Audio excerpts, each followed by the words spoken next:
Picture this. You're sitting at your family's dinner table, surrounded by relatives, when your father stands up and announces to everyone that he's proud of all his children, except the loser.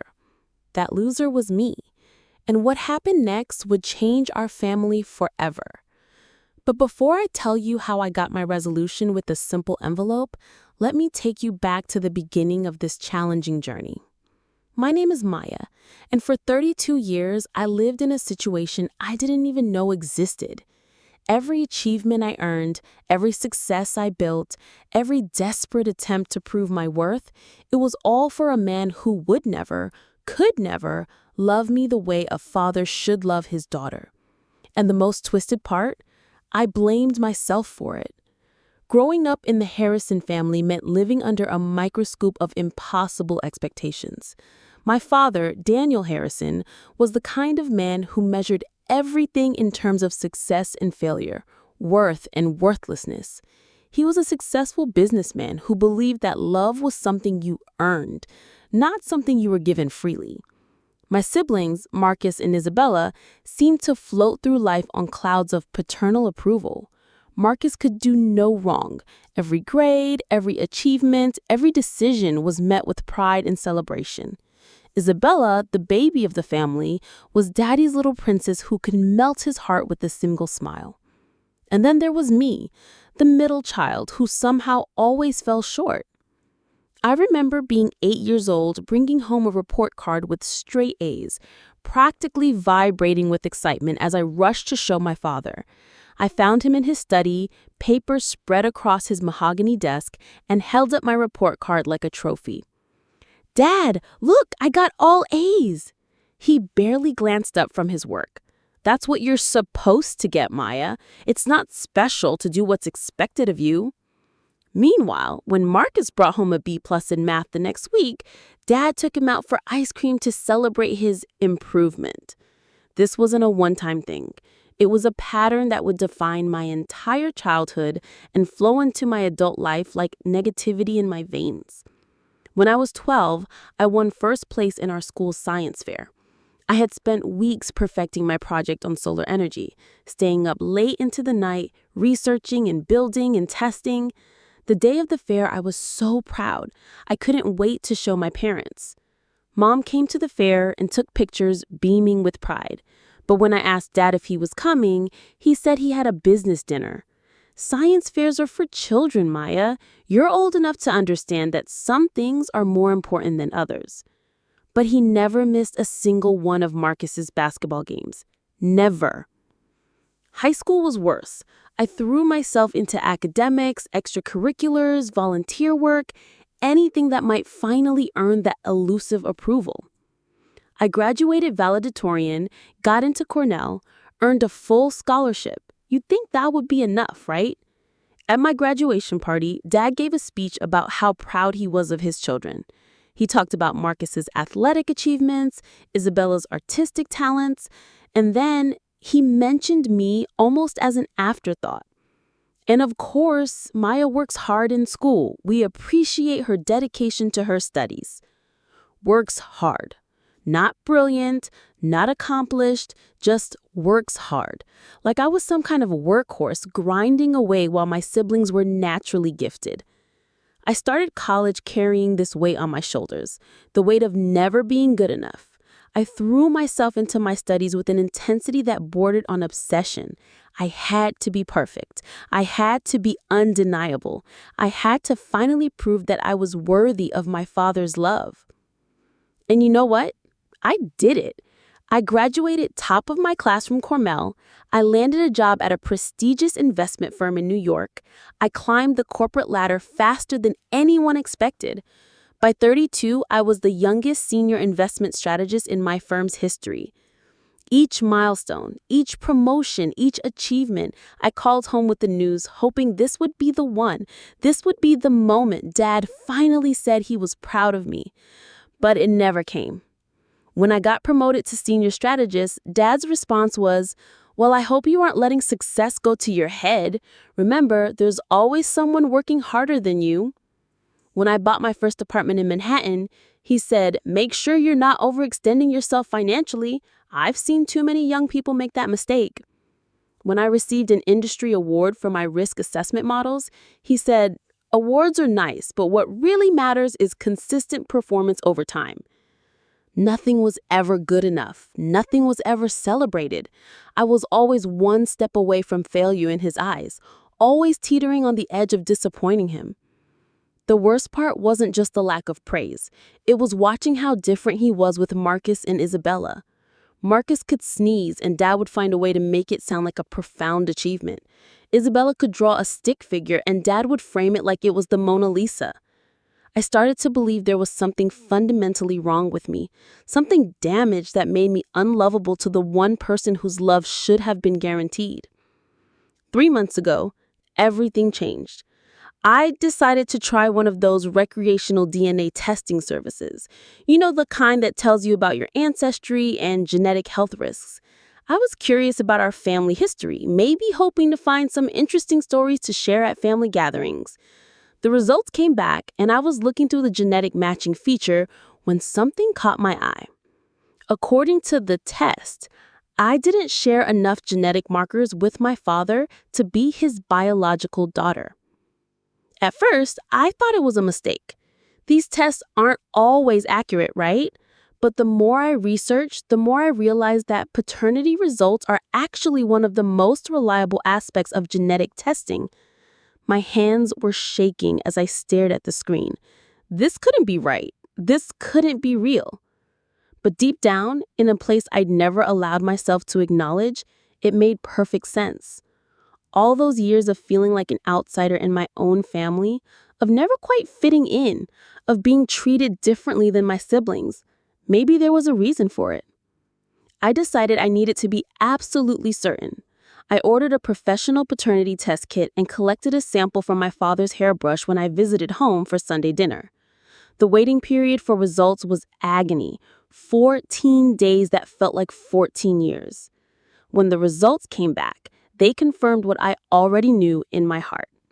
Daniel Harrison was not my biological father. The probability of paternity was 0.0%. Zero. I sat in my apartment staring at these 3 pages of scientific data that explained 32 years of emotional difficulty. Every criticism, every cold shoulder, every moment of feeling like I wasn't good enough, it wasn't about my actions or my character. It was about genetics. It was about the fact that every time he looked at me, he saw evidence of my mother's life before him. And he had known. He had to have known. You don't treat one child completely differently from the others without a reason. The anger that rose up in me was unlike anything I'd ever felt before. It wasn't just anger. It was rage. Pure, white-hot frustration at the injustice of it all. I had spent my entire life trying to earn love from a man who had dismissed me for existing, who had made me feel worthless for something that wasn't my fault. But underneath the rage was something else, something that surprised me. Relief. For the first time in my life, I had an explanation. I wasn't damaged. I wasn't fundamentally flawed. I was just not his. That's when I started planning my response. The annual Harrison family reunion was coming up, the perfect stage for what I had in mind. Every year, the entire extended family gathered at my parents' estate for a weekend of forced togetherness and subtle one-upmanship. It was always a performance, with everyone playing their assigned roles in the Harrison family drama. This year, I was going to break the script. I decided to make one final gesture, one last attempt to earn the love that had always been withheld from me. I purchased a brand new Mercedes-Benz, the exact model my father had been eyeing for months. It cost more than most people make in a year. But money wasn't the point. The point was making an unmistakable statement about my success, my worth, my ability to provide for the family that had never quite accepted me. The morning of the reunion, I had the card delivered to my parents' house with a note. For the best father in the world. Happy Father's Day. Love, Maya. I wanted him to see it first, to have that moment of surprise and maybe, just maybe, feel something approaching gratitude or pride. Maybe this grand gesture would finally bridge the gap between us. I was so naive. When I arrived at the house later that afternoon, I found my father in the driveway showing off the car to my Uncle Stephen like it was his own personal achievement. He barely acknowledged my presence, just nodded in my direction and continued his conversation about the car's features and performance specs. "Daniel, you've got great taste in cars," Uncle Stephen was saying. "Well, I've always believed in buying quality," Dad replied, running his hand along the hood. "This is the kind of investment that holds its value." He didn't mention that I had bought it for him. He didn't mention me at all. I stood there watching this man claim credit for my gift, watching him bask in the admiration of his brother-in-law for something I had sacrificed to give him, and I felt something die inside me. It wasn't heartbreak. I'd experienced that too many times before. It was the death of hope. The final, complete death of the little girl who had spent 32 years believing that if she just tried hard enough, she could earn her father's love.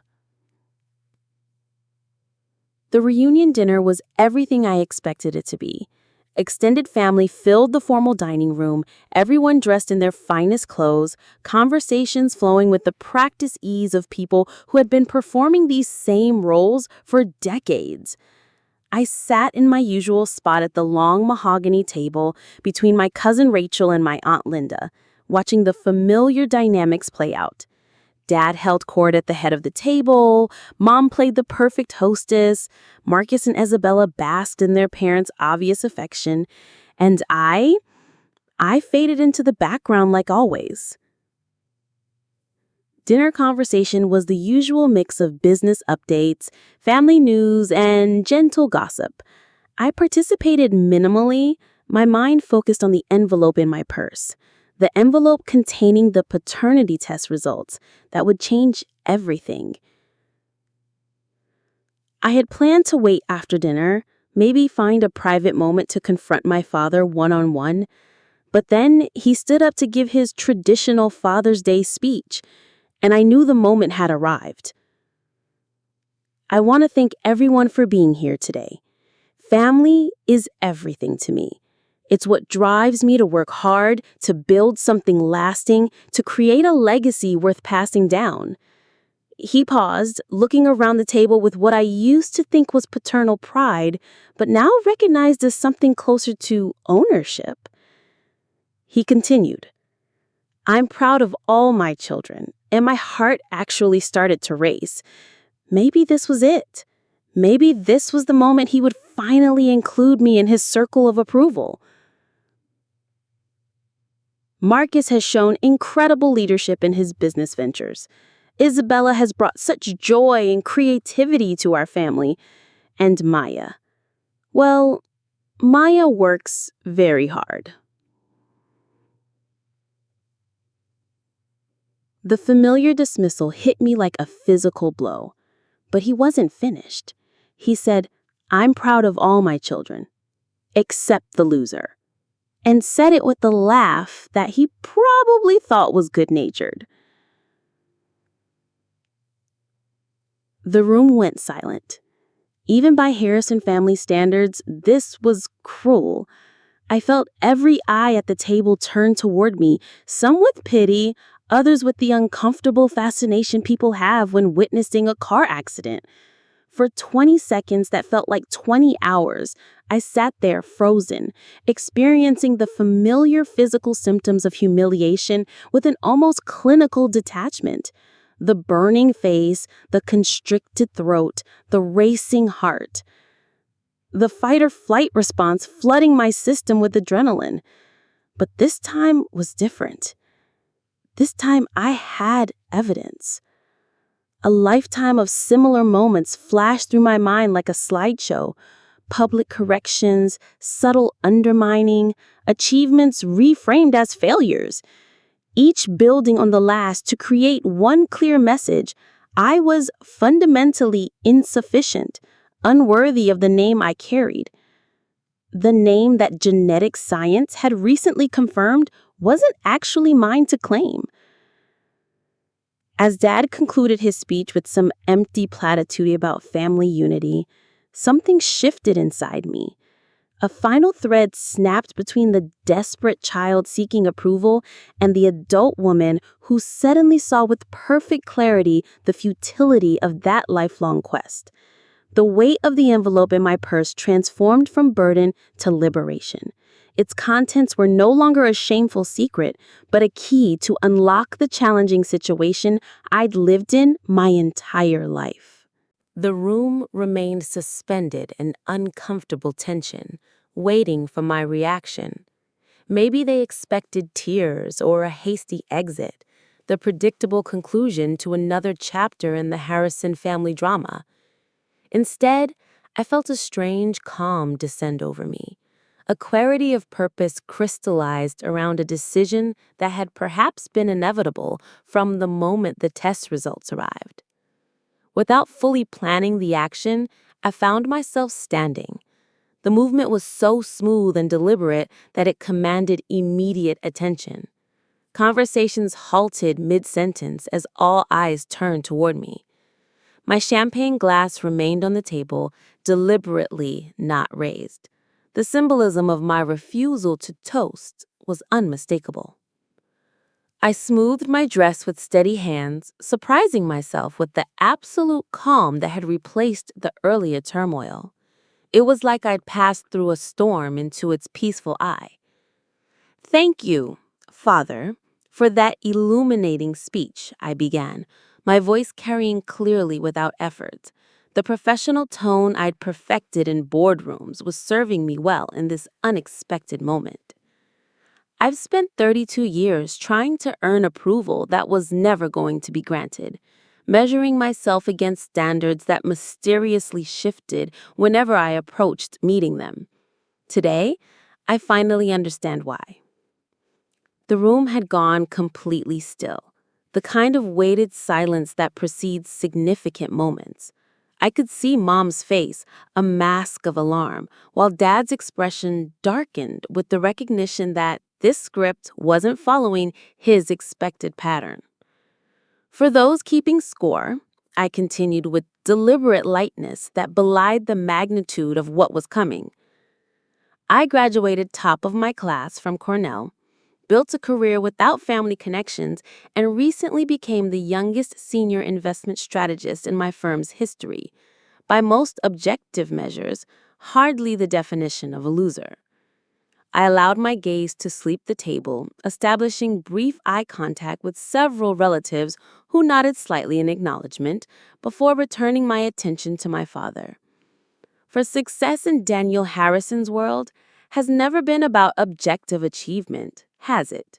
It's about conformity to his specific vision, about reflecting glory back upon him rather than creating your own light.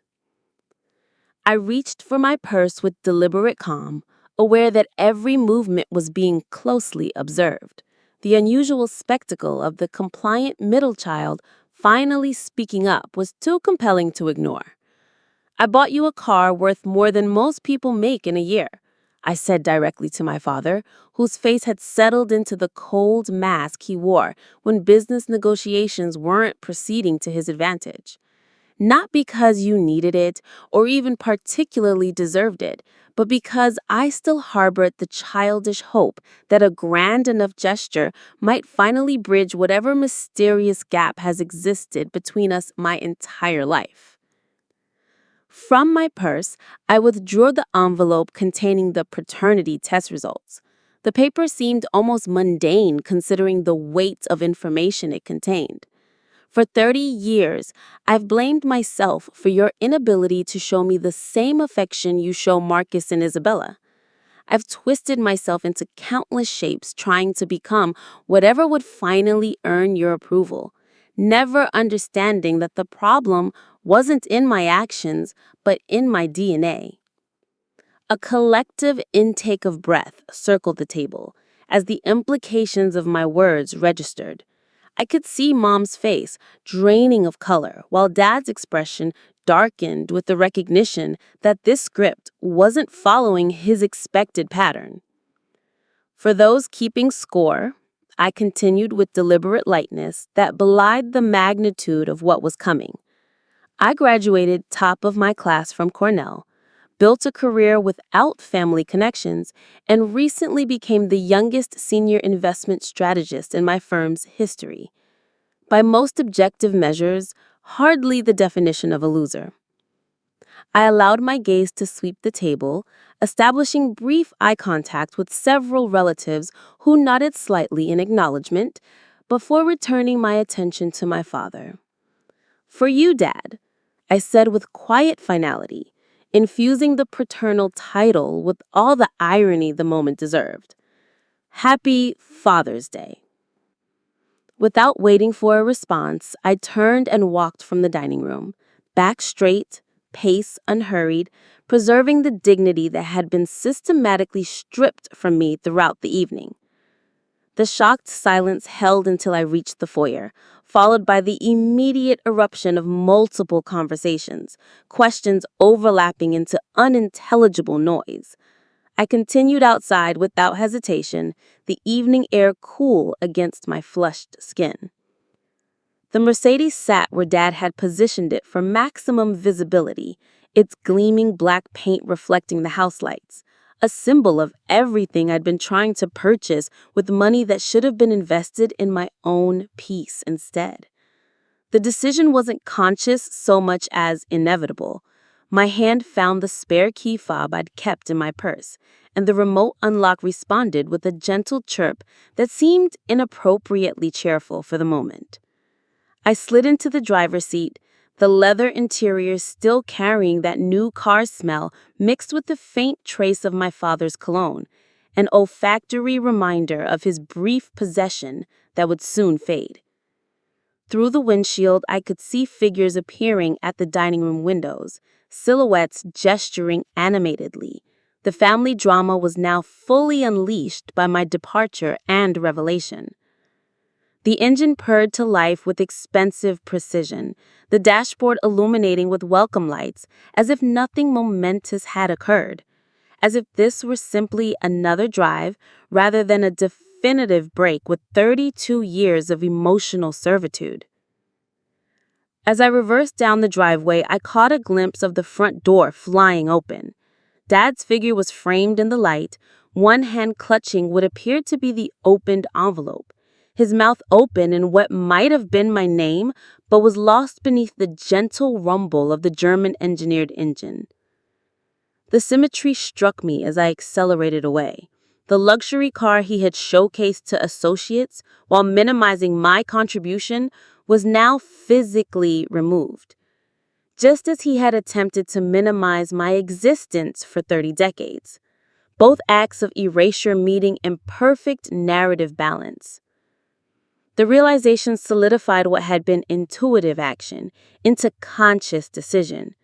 I was reclaiming the gift, paralleling the reclamation of self-worth I was simultaneously undertaking, both unburdened by expectations of gratitude that had never been forthcoming. In the rearview mirror, the Harrison estate receded, growing smaller with each second, its grandeur diminished with distance, just as its emotional hold on me weakened with each rotation of the wheels carrying me away. The lightness spreading through my chest wasn't happiness exactly, too complex and bittersweet for such a simple label. It was the unfamiliar sensation of freedom, of choices suddenly unconstrained by the gravitational pull of paternal approval that had distorted my orbit for as long as I can remember. I made it almost to the highway entrance before the first call came through on my cell phone. Isabella's name flashed on the dashboard display, followed in rapid succession by Marcus, Mom, and several cousins, the digital evidence of the chaos I'd left in my wake. I silenced the ringer, but didn't turn the phone off completely. Some part of me needed to witness the fallout, even if I wasn't ready to engage with it directly. As I merged onto the highway, headed toward Boston proper rather than back to New York, I allowed myself a single glance in the rearview mirror. A male figure I recognized as my father rushed into the street behind me, his normally composed face contorted in an expression I'd never seen before. Something beyond anger, into territory I couldn't immediately identify. The distance was too great to hear his voice, but I didn't need audio to recognize the distress from his body language alone. Arms raised overhead in a gesture of such primal emotion that it momentarily rendered him unrecognizable as the controlled patriarch who had engineered decades of emotional manipulation. The image burned into my memory as I accelerated away, a visual representation of the significant shift that had just occurred. The carefully constructed family narrative had changed beyond repair, with 3 pages of scientific data and 1 moment of absolute clarity. By the time I checked into a downtown Boston hotel 30 minutes later, my phone displayed 17 missed calls and 29 text messages, the digital equivalent of the response I'd caused before walking away. I placed the room key on the desk, kicked off my heels, and finally allowed myself to review the communications. I started with Isabella's texts, which progressed from confusion, what just happened, what was in that envelope, to concern. Maya, please call me, everyone's freaking out, to information. Dad is saying insane things. Mom locked herself in her room. Marcus is threatening legal action about the car. The evolution of her messages painted a picture of complete chaos. I could almost see the scene unfolding, relatives scrabbling to leave, hushed conversations in corners, the carefully orchestrated family gathering dissolving into mayhem. Mom's voicemails began composed, but rapidly deteriorated. The first was gentle. Maya, please call home when you get a chance. By the 5th message, her voice was strained with emotion. The test can't be right. There must be some mistake. Please come back so we can discuss this as a family. Marcus had limited himself to 2 texts, both threatening legal action if I didn't, quote, return Dad's property immediately and retract your disgusting accusations. The contrast between my siblings' responses was unsurprising. Their reactions perfectly aligned with the roles they'd always played in the family dynamic. I sat on the edge of the hotel bed, phone in hand, the physical and emotional distance from the reunion already allowing me to process events with surprising clarity. The paternity test had confirmed what some deep, intuitive part of me perhaps had always known, that Daniel Harrison was not my biological father, that the emotional distance he'd maintained throughout my life stemmed from knowledge he'd carried but never acknowledged. I had obtained the test on impulse after that genetic service flagged inconsistencies. The initial shock had given way to a strange sense of explanation for a lifetime of feeling like an outsider in my own family. Now that the information was public, the carefully maintained family image was dissolving in real time, decades of pretense breaking down under the weight of scientific fact. The most revealing response came nearly 2 hours later, after I showered and changed into clothes from the overnight bag I'd packed, a preparation that now seemed prophetic. My phone rang with Isabella's number, and something in me needed to hear at least one family member's voice to confirm that the major change I triggered had actually occurred in the external world and not just within my own consciousness. Isabella! Maya! Isabella's voice was hushed, suggesting she was calling from somewhere private within the house still filled with extended family. Are you okay? Where are you? The genuine concern in her tone nearly undid my hard-won composure. I'm safe, I answered noncommittally. What's happening there? She exhaled heavily. Chaos. Complete meltdown. After you left, Dad opened the envelope at the table in front of everyone, read it for like 30 seconds, then started shouting for Mom. She took one look at it and went completely white. They disappeared into his study for maybe 10 minutes while everyone just sat there in shocked silence. Then Dad came storming out looking for you, saw the car was gone, and just lost it completely. I've never seen him like that, Maya. Never. The clinical description of events helped me maintain emotional distance, treating the situation almost like a business case study rather than my actual life changing dramatically. "And Mom?" I asked, dreading but needing to know. "She's locked herself in her bedroom. Won't talk to anyone, not even Marcus. The guests all left pretty quickly after that, as you can imagine.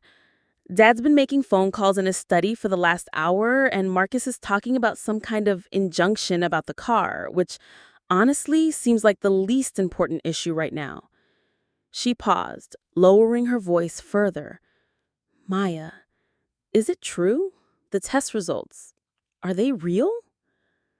The question carried no judgment, only genuine desire to understand, so characteristic of Isabella's mediating nature. "Yes," I confirmed simply. "I had it done after that genetics service flagged inconsistencies. Daniel Harrison is not my biological father." Saying the words out loud to a family member made them suddenly viscerally real in a way that privately knowing hadn't. "Did you know who is?" she asked softly.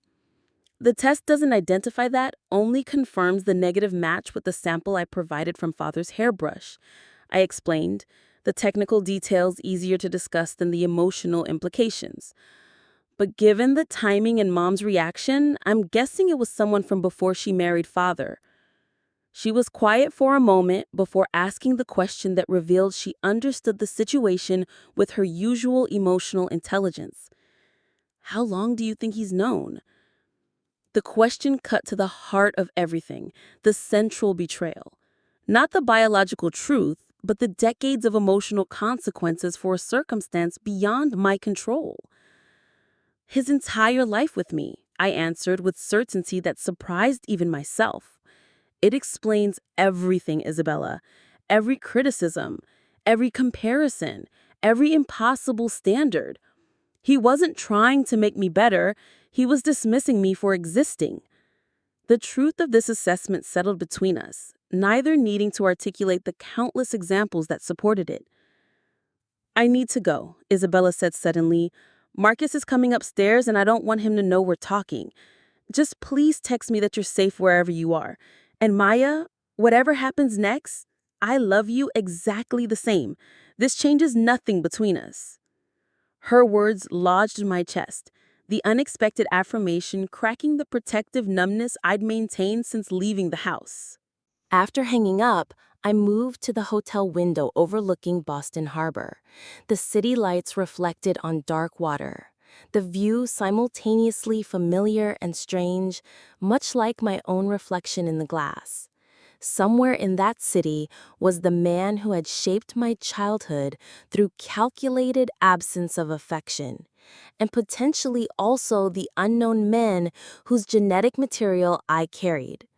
The symmetry of these two fathers, one present but emotionally absent, one completely unknown but biologically connected, created a strange sense of balance, as if the universe had finally provided explanation for the perpetual sense of misalignment I'd carried throughout my life. As midnight approached, a final text arrived from an unexpected source. Mom's private number, rarely used for direct communication. "I never meant for you to find out this way. It wasn't an affair. There was someone before your father, in college. When I discovered I was pregnant, your father offered to marry me anyway, to give you his name. Please believe he tried to love you as his own. Some men simply cannot separate their feelings from biology. I disappointed you both by pretending the truth didn't matter. Can we meet tomorrow? Just us? There's so much you deserve to know." The message confirmed what I had already intuited, but added layers of complexity I hadn't considered. It cast my father simultaneously as both villain and victim of his own limitations, my mother as both deceiver and trapped young woman, making impossible choices in an era less forgiving than our own. I placed the phone on the nightstand without responding. Emotional exhaustion was finally overtaking the adrenaline that had carried me through the evening. Tomorrow would require decisions about how much truth I wanted, how much connection I could salvage or was worth salvaging, and what shape my life would take now that the central organizing principle of earning paternal approval had been definitively removed. For tonight, I allowed myself the luxury of emotional shutdown, of dreamless sleep untroubled by the lifetime of questioning that had preceded this day of answers. The week after. The week following what my mind had categorized as the revelation unfolded with the strange dual quality of moving both excruciatingly slowly and dizzyingly fast. Each day brought new information that simultaneously clarified and complicated my understanding of my place in the world. The morning after my dramatic exit, I met Mom at a small cafe far from family haunts. Her appearance shocked me with its vulnerability. The carefully maintained Harrison matriarch facade completely absent, replaced by a woman who looked both older and more authentically human than I had ever seen her. His name was Michael Chen, she began, without preamble once our coffee arrived, her fingers trembling slightly around the porcelain cup. We met junior year at Wellesley. He was at MIT, studying engineering. Brilliant, kind, completely wrong for a girl from my background, according to my parents. When they discovered our relationship, they forbade it immediately. The story unfolded like a period film. A young woman pressured to abandon genuine connection for social advancement, discovering her pregnancy only after the relationship had been forcibly ended. Daniel Harrison offered marriage partly from genuine affection and partly from calculated assessment of how Victoria's family connections would benefit his business ambitions. He promised to raise you as his own, Mom explained, her eyes focused on some middle distance where the past still lived. And I believe he truly intended to keep that promise. But from the moment you were born, you had Michael's eyes, his expressions, his way of questioning everything rather than simply accepting what was told to you. Daniel tried in his way, but every time he looked at you, he saw another man's child, physical proof of my life before him, the full truth.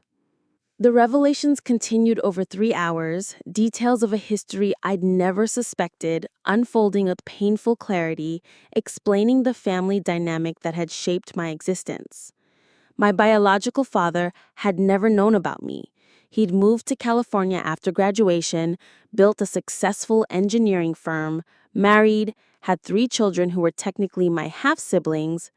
Mom had tracked his life from afar through alumni newsletters and in recent years social media, but never contacted him, honoring the promise made to Daniel that the past would remain buried, that I would be a Harrison in name if not in blood. By our third coffee, we had progressed to the most difficult question. Why didn't you ever protect me? I asked, the accumulated hurt of decades compressing into this single query. You saw how he treated me, compared to Marcus and Isabella. You watched him systematically undermine every achievement, every attempt to earn his approval. How could you let that continue for 30 years? Her face showed such raw grief that it momentarily overrode my anger. I disappointed you, she acknowledged, no excuses offered. Each time I considered telling you the truth, revealing why he couldn't give you what you deserved, the moment seemed wrong, the potential damage too great. Then time passed, and the lie grew larger, harder to correct. I told myself you were strong, resilient, that you were building a life independent of his approval. I didn't realize until yesterday how much that pursuit still drove you." The conversation ended with no neat resolution, only the beginning of a more honest relationship that would require years to rebuild on a truthful foundation. Contact from my biological father. The following day brought another major shift when I received an email from Michael Chen, my biological father, responding to the message I had sent after confirming his identity through public records.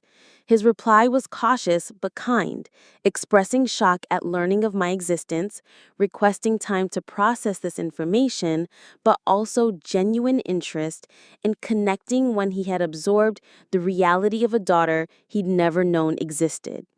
"He saw from your email signature that you work in finance in New York," he wrote in his initial response. "Ironically, I'll be in Manhattan next month for a conference. Perhaps we could meet for coffee if you feel comfortable doing so."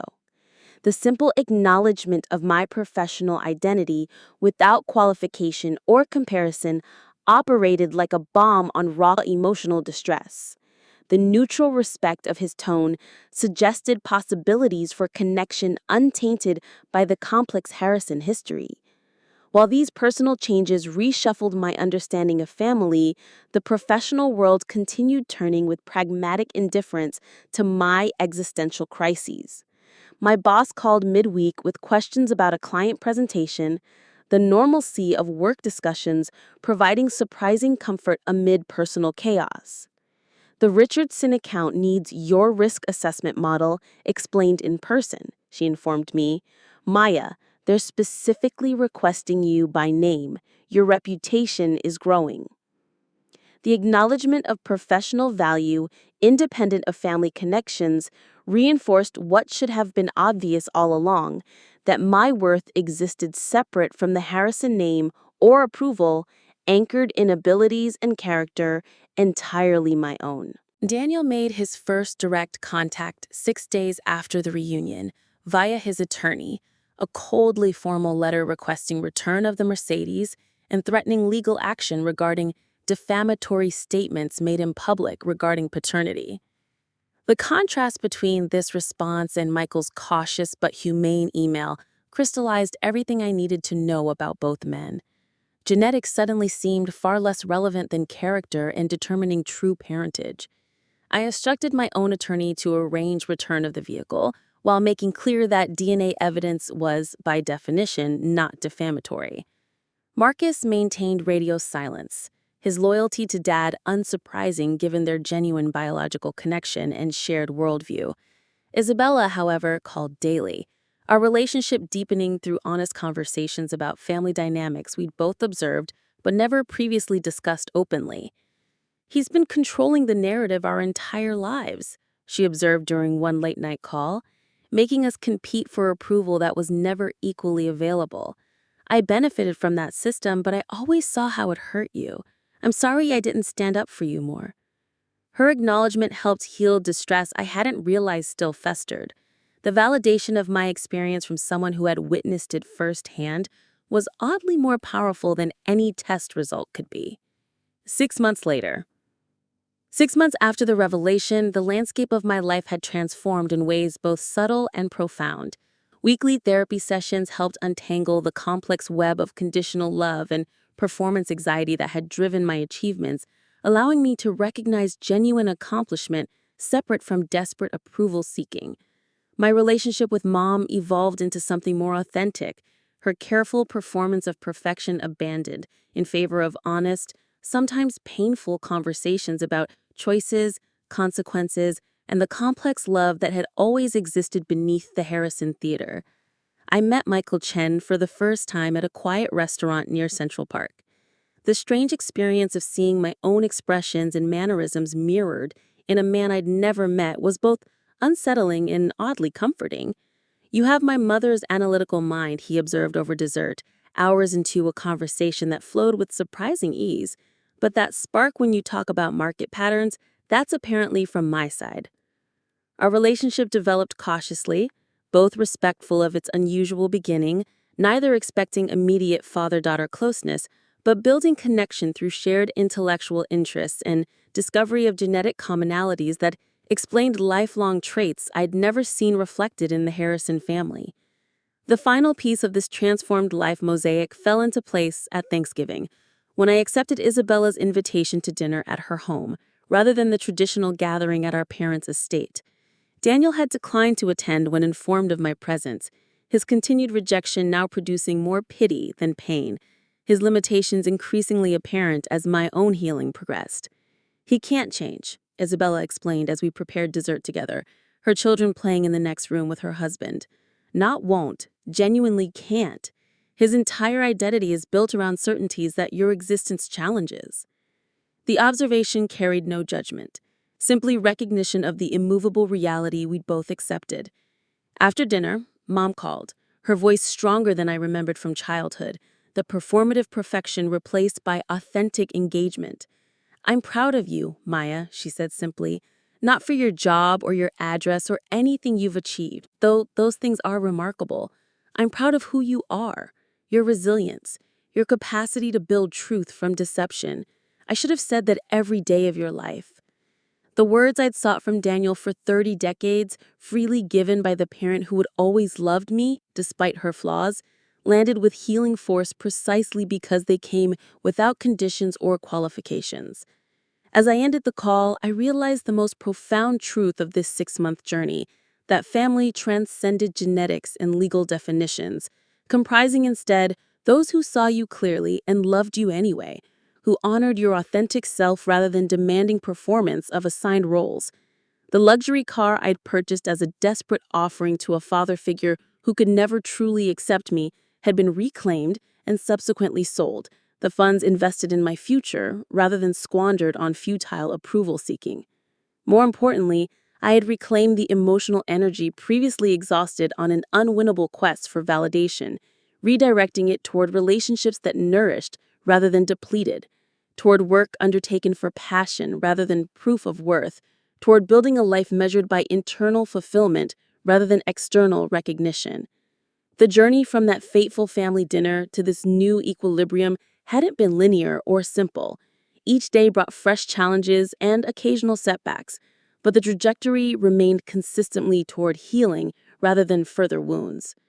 Perhaps the most meaningful measure of growth came not from grand revelations, but from quiet Tuesday mornings when I awoke without immediately assessing my worthiness, when accomplishments were celebrated for their intrinsic value rather than their potential to finally earn paternal approval, when life was lived from an authentic foundation rather than performative desperation. As this Thanksgiving evening ended, I realized that while the mystery of my paternity had been solved, the more significant discovery was that its importance had diminished with each step towards self-acceptance. The question of whose blood I carried mattered far less than whose values I chose to embody, whose love I accepted as genuine, whose truth I claimed as my own. The reclaiming I'd planned that night at the family reunion was simple: expose the truth and reclaim what was mine. But the real victory, the lasting transformation, was something I never could have planned. It was building a life so authentically fulfilling that his approval became irrelevant. It was finding family and people who chose to love me, not people who were obligated to.